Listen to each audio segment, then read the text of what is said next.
নমস্কার বন্ধুরা, আজকে জানবো পশ্চিমবঙ্গের সবচেয়ে গুরুত্বপূর্ণ পাঁচটি ব্রেকিং নিউজ। দিনের সবচেয়ে বড় খবর, কয়লা পাচার মামলায় ইডির অভিযান নাড়িয়ে দিয়েছে রাজ্যকে। আইপ্যাক অফিস এবং প্রতীক জৈনের বাড়ি দুটো জায়গাতেই হানা দিয়েছে। ঘটনার সবচেয়ে বড় টুইস্ট, মুখ্যমন্ত্রী মমতা বন্দ্যোপাধ্যায় ঘটনাস্থলে নিজেই হাজির। তার অভিযোগ, ইডি নাকি তৃণমূলের নথি নিয়ে যাচ্ছে। ইডির পাল্টা দাবি, মমতাই প্রমাণ নিয়ে বেরিয়ে গেলেন।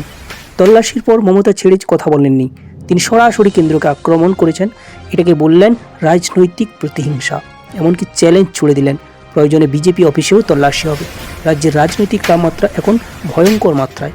আসছে পরের গুরুত্বপূর্ণ খবরে, বিজেপির গোপন বৈঠক ও যুদ্ধ কৌশল। তবে বিজেপিও পাল্টা চাল দিচ্ছে। কলকাতায় বড় বৈঠক, উপস্থিত জাতীয় সভাপতি জেপি নাড্ডা। 2026 বিধানসভা ভোটে কীভাবে তৃণমূলকে সরিয়ে দেবে তার পরিকল্পনা তৈরি করছে। রাজনীতির মাঠ এখন দাবার বোর্ড, দুই পাশেই গুটি চলছে হুড়মুড় করে। আসছি পরের গুরুত্বপূর্ণ খবরে, শীতের রাজত্ব। রাজনীতি যতই উত্তপ্ত হোক, বাঁকুড়ার বিষ্ণুপুরে আজ শীতের হাড্ডাহাড্ডি লড়াই। তাপমাত্রা 7 ডিগ্রির নিচে, দক্ষিণবঙ্গ কুয়াশায় ঢেকে গেছে। কলকাতায় সন্ধ্যায় ঠান্ডায় কাঁপুনি। এই বছরের শীত যেন বলছে, এই লড়াইয়ে আমিও আছি। আসছি পরের গুরুত্বপূর্ণ খবরে, ভোটার তালিকায় বিস্ফোরক বিতর্ক।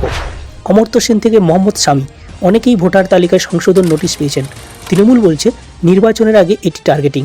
কমিশনের জবাব, রুটিন প্রক্রিয়া। তবুও প্রশ্ন রয়েই যায়, ঠিক ভোটের আগে এই নড়াচড়া কেন? আগামী দিনে কোর্টে বড় নাটক হতে পারে।